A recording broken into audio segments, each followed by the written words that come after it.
ከዛሬ 51 ዓመት በፊት በዚህ ዕለት ነበር በህዳር 13 ቀን 1967 ዓ.ም የቀድሞዎቹ 60ዎቹ ሚኒስትሮችና ባለስልጣናት እንዲገደሉ የደርግ መንግስት የወሰነው። የወቅቱ የኢትዮጵያ ጊዜያዊ ወታደራዊ አስተዳደር ደርግ ምክትል ሊቀመንበር የነበሩት ሻለቃ መንግስቱ ኃይለማርያም ስምና ፊርማ ያረፈበት ደብዳቤ ለደርጉ ዘመቻና ጥበቃ መምሪያ መኮንን ክፍል በጣም የሚያስቸኩል የሚል ማህተም ተመቶበት እንዲደርሰው ተደረገ። 3 ትልልቅ ትዕዛዞች በደብዳቤ ውስጥ ይገኛሉ። አንደኛ፣ ሌተናንት ጀነራል አማን አንዶም ከመኖሪያ ቤታቸው ቁጥጥር ስር ውለው ወደ ቤተ መንግስት በማምጣት እስረኞችን እንዲቀላቀሉ። ሁለተኛ፣ በዋናው ከርቸሌ ለ54 ሰዎች በዶዘር ጉድጓድ እንዲቆፈር ሆኖ ከተራ ቁጥር 1 እስከ 54 ያሉም ስም ዝርዝራቸው የተጻፉት ሰዎች ከፍተኛ የሲቪልና የጦር ባለስልጣናት ከምሽቱ 2 ሰዓት ከእስረኞች ተለይተው ለብቻቸው እንዲቆዩ። ሶስተኛ፣ ከሌሊቱ 8 ሰዓት በወታደራዊ መኪኖች ወደ ዋናው ከርቸሌ ተወስደው በአንድ ላይ በጥይት ተደብድበው እንዲገደሉ የሚል ነበር። በማግስቱም በህዳር 14 ቀን 1967 ዓ.ም የግርማዊ ቀዳማዊ ኃይለ ሥላሴ ባለስልጣናት እጅግ በሚያሳዝን መልኩ በጥይት ተደብድበው እንዲገደሉ ተደረጉ።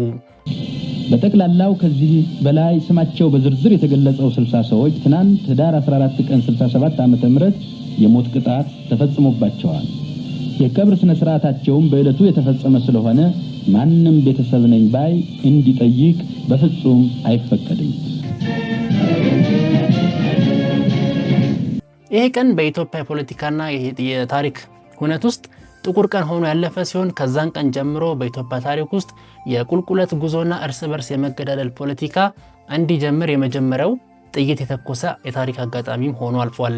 አብዛኞቹ የተገደሉት ባለስልጣናት የክፍለ ሀገር አስተዳዳሪዎች፣ ሚኒስትሮች እንዲሁም ከፍተኛ ወታደራዊ አመራሮች የነበሩ ሲሆን ህዝቡ ላይ ላደረሱት በደል በሚል በደርግ ውሳኔ ቢተላለፍባቸውም በህጋዊ በሆነ መንገድ ለፍርድ ማቅረብ ሲቻል በቂም በቀል በመነሳሳት የደርግ ኮሚቴ ወስኖ ነበር እንዲገደሉ ያደረጋቸው። በኋላም ኮሎኔል መንግስቱ ኃይለማርያም ከገነት አየለ ጋር ባደረጉት ቆይታቸው እንደማይጸጸቱና በዚህ ውሳኔ ላይ ምንም አይነት ቅሬታ እንደሌላቸውም ተናግረው ነበር።